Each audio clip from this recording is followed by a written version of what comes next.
अंतिम सप्ताह में है।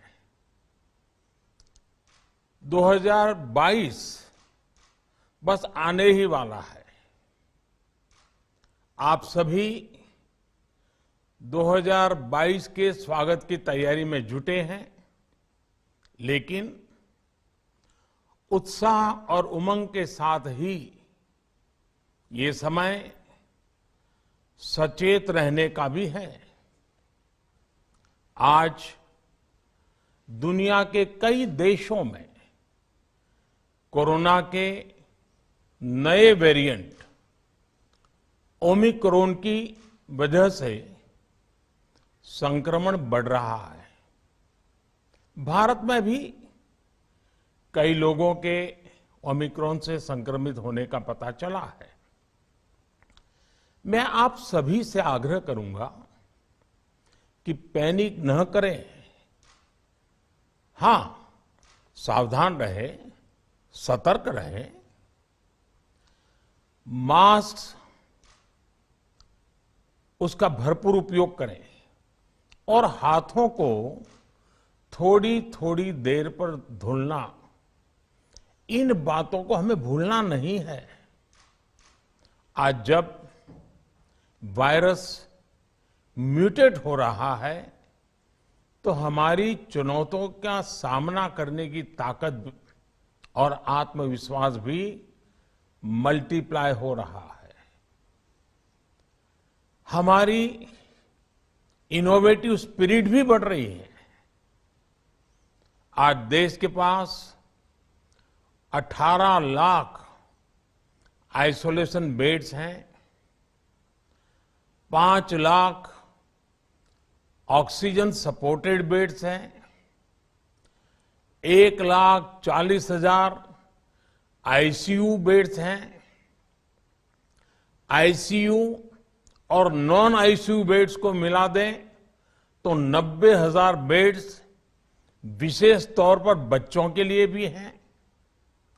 आज देश में 3,000 से ज्यादा पीएसए ऑक्सीजन प्लांट्स काम कर रहे हैं। 4 लाख ऑक्सीजन सिलेंडर्स देश भर में दिए गए हैं। राज्यों को जरूरी दवाओं की बफर डोज तैयार करने में सहायता की जा रही है। उन्हें पर्याप्त टेस्टिंग किट्स भी मुहैया कराई जा रही है।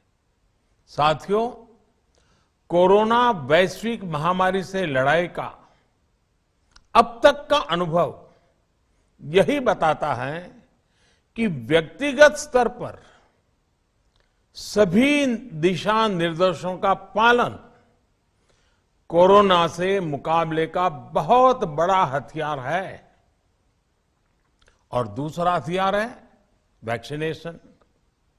हमारे देश ने भी इस बीमारी की गंभीरता को समझते हुए बहुत पहले वैक्सीन निर्माण पर मिशन मोड में काम करना शुरू कर दिया था। वैक्सीन पर रिसर्च के साथ साथ ही approval processes, supply chain, distribution, training, IT support system, certification पर भी हमने निरंतर काम किया। इन तैयारियों का ही नतीजा था कि भारत ने इस साल 16 जनवरी से अपने नागरिकों को वैक्सीन देना शुरू कर दिया था। ये देश के सभी नागरिकों का सामूहिक प्रयास और सामूहिक इच्छा शक्ति है कि आज भारत 141 करोड़ वैक्सीन डोज के अभूतपूर्व और बहुत मुश्किल लक्ष्य को पार कर चुका है। आज भारत की वयस्क जनसंख्या में से 61% से ज्यादा जनसंख्या को वैक्सीन की दोनों डोज लग चुकी हैं। इसी तरह वयस्क जनसंख्या में से लगभग 90% लोगों को वैक्सीन की एक डोज लगाई जा चुकी है।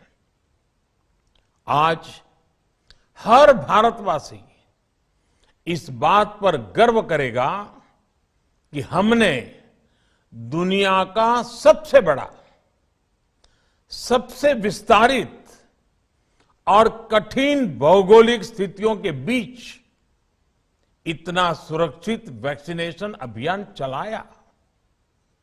कई राज्य और विशेष तौर से टूरिज्म की दृष्टि से महत्वपूर्ण राज्य जैसे गोवा, उत्तराखंड, हिमाचल जैसे राज्यों ने 100% सिंगल डोज वैक्सीनेशन का लक्ष्य हासिल कर लिया है।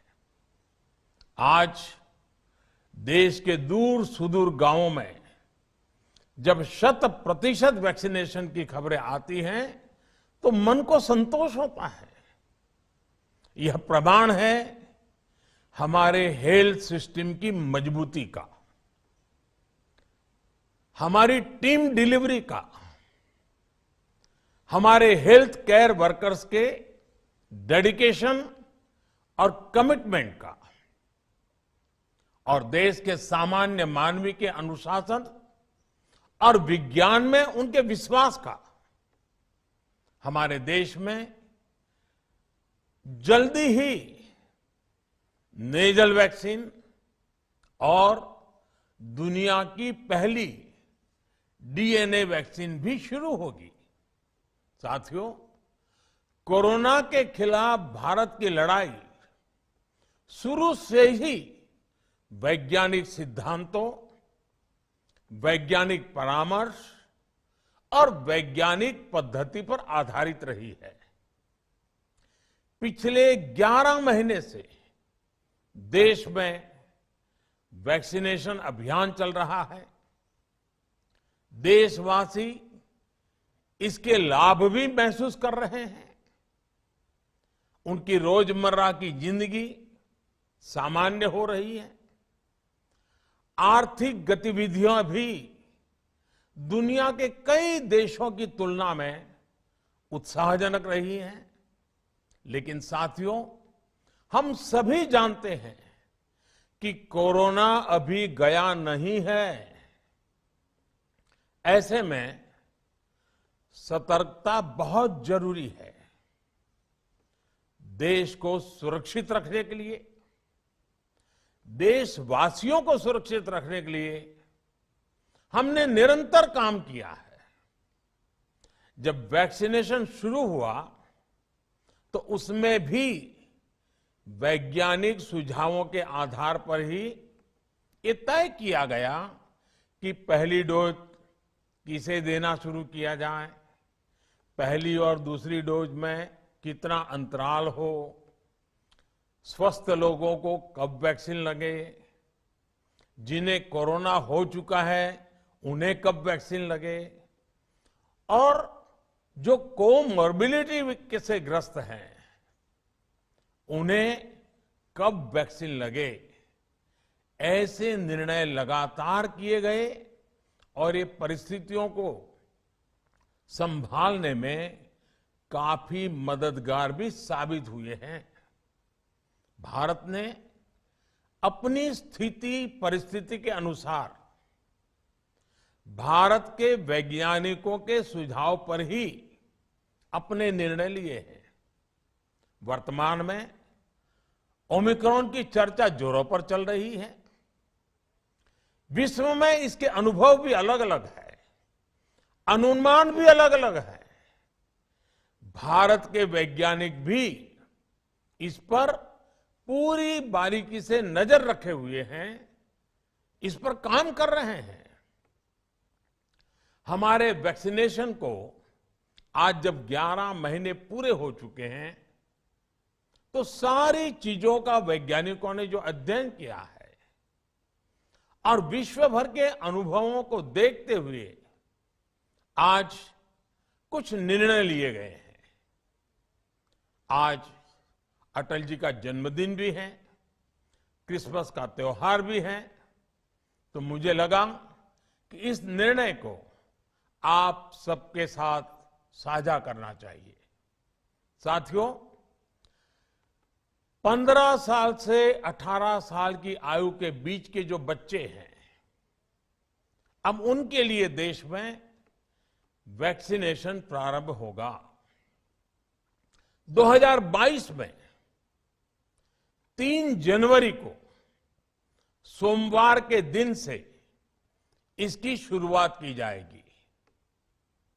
ये फैसला कोरोना के खिलाफ देश की लड़ाई को तो मजबूत करेगा ही, स्कूल कॉलेजों में जा रहे हमारे बच्चों की और उनके माता पिता की चिंता भी कम करेगा।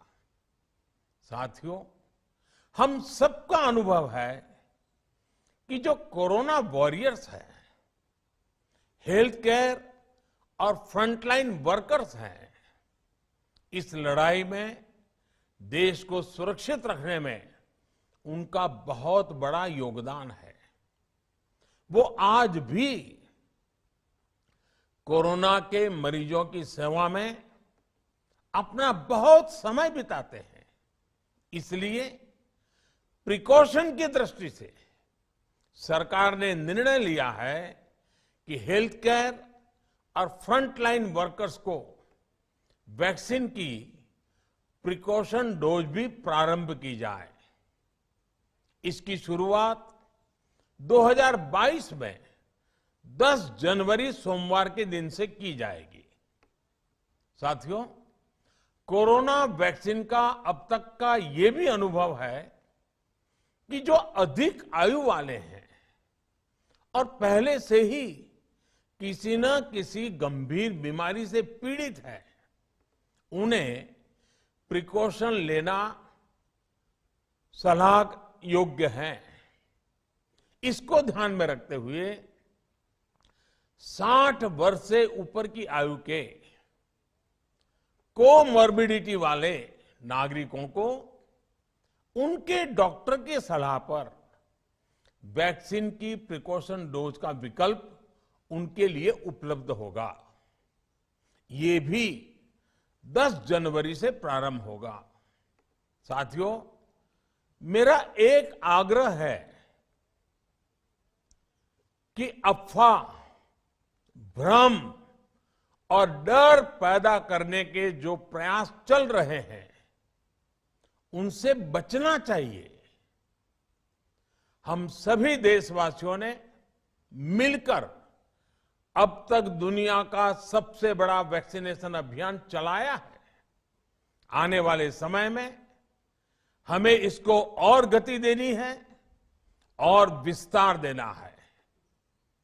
हम सभी के प्रयास ही कोरोना के खिलाफ इस लड़ाई में देश को मजबूत करेंगे। आप सबका बहुत बहुत धन्यवाद।